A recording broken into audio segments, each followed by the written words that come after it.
una contracara informativa, ¿no? El 72% piensa que los fondos buitres son los responsables de la falta de acuerdo. En general se sostiene, Centro de Estudio de Opinión Pública y también Artemio, 6 personas sobre 10, 7 sobre 10 más o menos, respaldan la posición argentina. Hay una dificultad para evolucionar jurídicamente con Griesa, pero leía la portada de La Nación, una que representa los lineamientos editoriales. Dice, Patria o buitres, dice Pani, para tapar los problemas. Para tapar los problemas, ¿no? Es decir, hay un desarrollo acá donde dice es un formato invalorable para los liderazgos populistas. Yo podría decir, es un formato invalorable para los liberales, decir que todo lo importante tapa los problemas. Digamos, la idea sería, para no hablar del campeonato, nos peleamos con los buitres, ¿cuáles serían los problemas si no tenemos el diálogo con los fondos buitres? ¿Cómo lo ves, Hugo? ¿Vos pensás de que la campaña de Gimnasia depende de lo que determine el juez Griesa en Nueva York? No, digo, el gran partido. A le está afectando. El gran partido que le hicimos a River el otro día no aparece en la tapa porque estamos discutiendo con Griesa. Ese es el objetivo. Puede ser. Sí. Digamos, esta para el sol con la mano, fuera de humor. Le damos la bienvenida a Ariel Weyman. ¿Cómo estás, Ariel? Bien, muy bien, un gusto estar aquí. ¿Qué tal, Gustavo Ramírez? ¿Qué tal, Gabriel? No, bien, con las expectativas de siempre del campeonato y felicitando a River que pudo arañar un empate en Gimnasia, en La Plata. No nos afectó Griesa, a ustedes sí.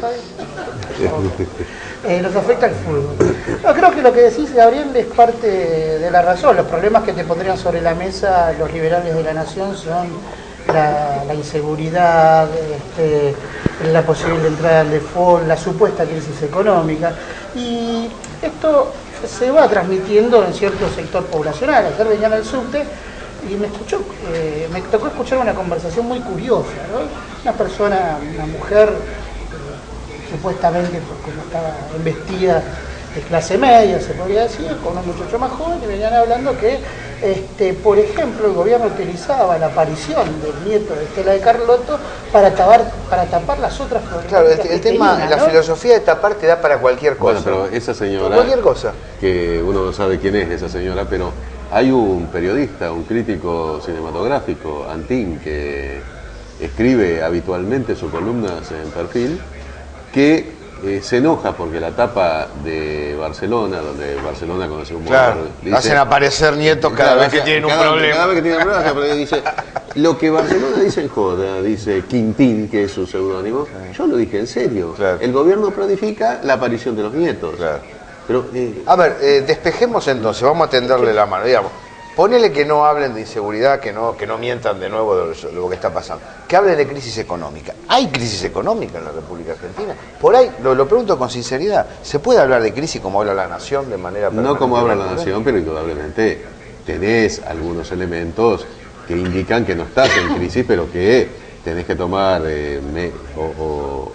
tenés una disminución de la actividad económica, tenés una disminución del crecimiento económico, tenés un incremento de las subvenciones. Y hay un proceso inflacionario bastante consolidado y ¿sí? Creo que expresa la disputa, la lucha por la distribución del ingreso, ¿no? Me parece que el tema de los buitres ha reposicionado a la Argentina en el mundo muy bien y creo que hay un salto en la conciencia popular.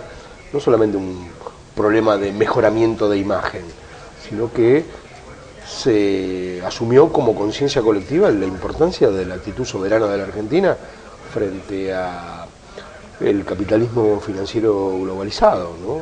Y creo que pasan las dos cosas, es decir, hay que salir de esta dialéctica sonsa de las esencias y de las apariencias. Habría cosas aparentes que tapan, no, creo que pasan las dos cosas también. Ahora es así, yo veía los indicadores salariales, antes estábamos sobre diciembre del año pasado en 5 lucas promedio, estaríamos en 8 lucas, entre 7 y 8 mil pesos promedio, ¿no? Estamos en un nivel bajo en términos de canasta familiar real. Sin embargo, eso no habilita para hablar de un retroceso. No, no. Se sigue en un avance, lo que pasa es que se ha desacelerado el avance. ¿Puede ser el diagnóstico así? Sí. O estamos hablando de una baja? Porque una cosa es hablar de la desaceleración y otra cosa hablar de la baja. Pero vos tenés en cuenta que después de 10 años de crecimiento, o 8 años de crecimiento fuerte, realmente fuerte, te quedó una masa dura de pobreza que ahora con niveles de crecimientos prácticamente nulos o a veces negativos, se te hace mucho más cuesta arriba avanzar sobre ese núcleo duro. ¿No? Coincido. Eso, Coincido. Bueno, hay un problema cultural y hay un problema laboral. Se ha achicado Hay una el cultura de espacio. trabajo muy difícil de adquirir en pocos años de una generación que fue tirada al tacho de basura, ¿no? Sí, igual hay una decisión del capitalismo, este capitalismo dependiente, de no incorporar a la totalidad de la masa salarial. Es decir, hace 50 años atrás era impensable que hubiera trabajadores por fuera del movimiento obrero organizado. Pero viste lo que son las plantas, Ariel.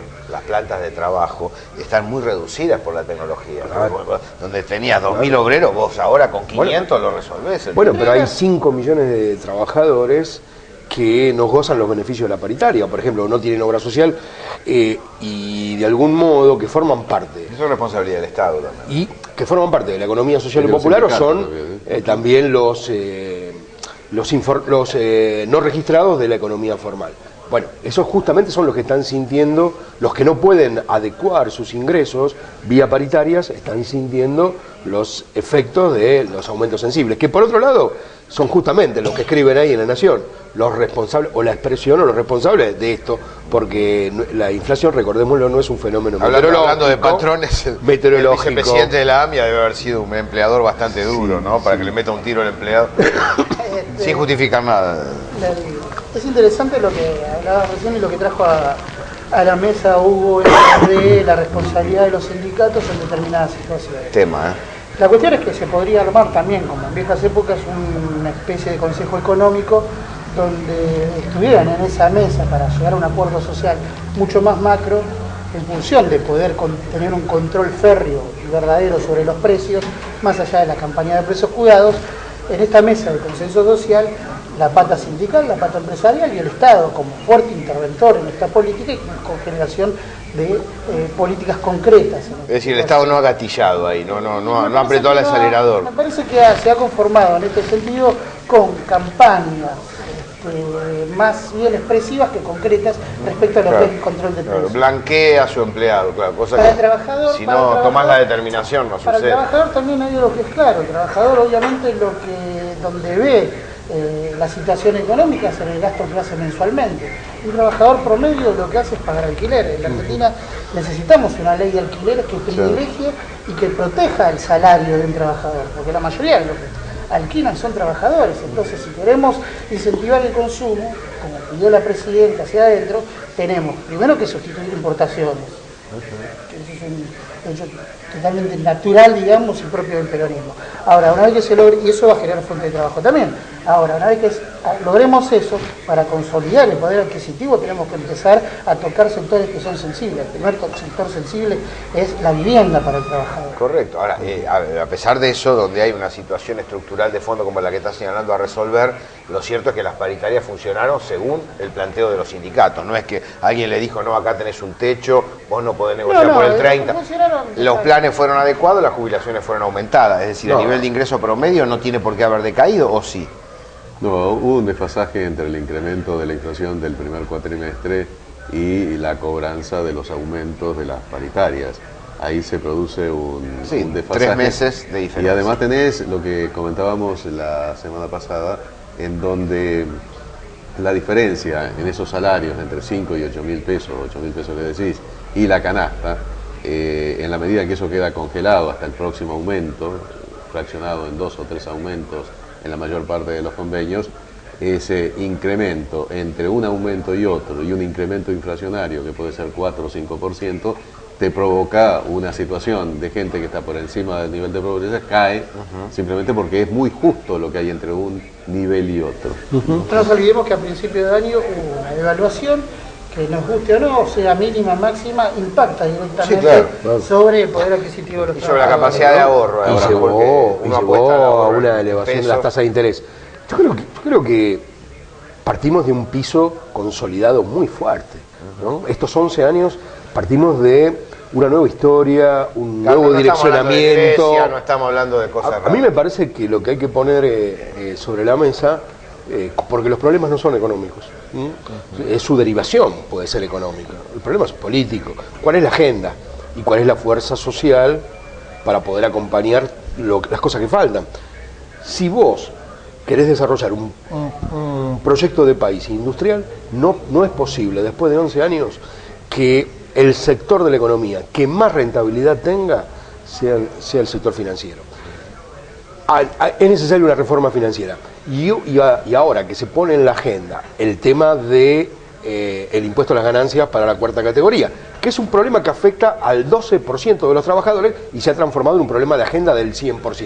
Pero me parece que es un buen momento para volver a plantear el tema de la reforma tributaria. Reforma financiera y reforma tributaria son dos medidas, dos políticas que hay que desarrollar y hay que construir el apoyo para eso, ¿no? Tengo la sensación que ahí, bueno, depende mucho qué candidato termine liderando el movimiento nacional, ¿no? Sí, candidato y agenda. Con unos me lo también. imagino el debate, con otros no me imagino. El Bobo Venegas está preocupado por el impuesto a las ganancias. Es muy gracioso realmente eso, ¿no? En este sentido, más El allá de peón los rural nombres, es su preocupación Su principal. preocupación, sí. igualmente más allá de los nombres, digo, me parece lo que uno tiene que replantearse también es estratégicamente, es que hubo un error estratégico, lo vengo diciendo desde que sucedió, en el hecho de romper con el movimiento obrero en su conjunto y no mantenerlo unido, porque se necesita una base, vuelvo a insistir sobre esto, más allá de los nombres, más allá de las apreciaciones morales que implican esos nombres, estamos hablando de estrategias políticas y de alianzas políticas. Digo, romper con la totalidad del movimiento obrero